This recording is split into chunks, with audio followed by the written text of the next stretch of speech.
Mr. Shelby, could you tell us about your new car, what you're doing with it, and what it's intended for? Well, basically, it's just a little Dodge Omni, that sells for $6,000–7,000, and since it's the lightest car in the Dodge division's group of cars, we wanted to see what we could do with it, with the little four-cylinder front-wheel drive power plant that's in it. We have been pleasantly surprised in that it performs as well as it does. We never expected to get this kind of performance out of it, but there's a lot of technology out there today that wasn't there 20 years ago. So I guess we've got a real little pocket rocket on our hands. A little pocket rocket. We're just building 500 of them, however, because we're trying to get our production line cranked up like we had it back in the 60s when we built the Shelbys, and this was the first shot. Our next car will be a Dodge Lancer, which will be kind of a European-type touring car. Mm-hmm.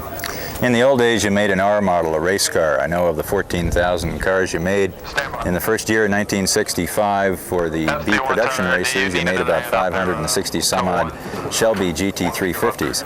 Do you have any plans at all to make the equivalent of an R or a race model coming up? No, I don't have any plans to make any racing models. I'm just not into racing now at all, because I think to be successful in racing, it has to be a #1 priority. And at 63 years old, I think I'm stressing it a little bit to think that I could keep up with the young boys in that business. There you go.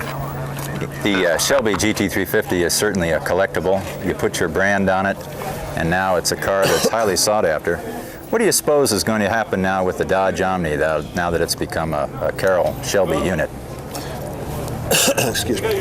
Oh, I'm not sure it'll ever become what the GT350 is. It really wasn't meant to be. The reason that we built this car was to just to see what we could do with modern technology with a little four-cylinder engine and front-wheel drive. We'll be building other cars other than this car that we'll probably spend a lot more time, effort, and resources on, and we're still a year away from that. But this is just something to get started with, and I'm sorry to say, well, I'm happy to say, I guess, that they were sold out before we ever built the first one. There you go. You know, everybody has a favorite racing story. I know I have a favorite Shelby story. Maybe you think about your... That's a good one. There's been so many, I can't think of all the stories now, but the ones that come to my mind are when we used to have all the race drivers together. There'd be 8 or 10 of them going off to a race together, and they got on the airplanes, and we had these old 38-cent nightgown T-shirts, and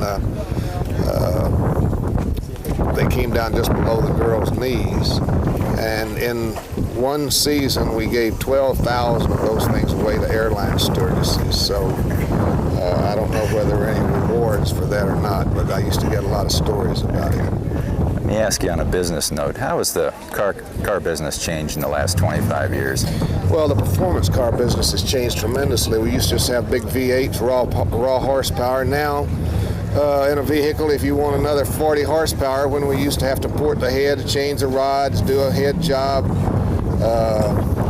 change the connecting rods, different set of pistons, all that stuff. Now, you have an electronic engineer that sits down and blows a new chip, and you put it in the computer, and you get 40 horsepower if you want it, 50 horsepower if you want it, just whatever you want.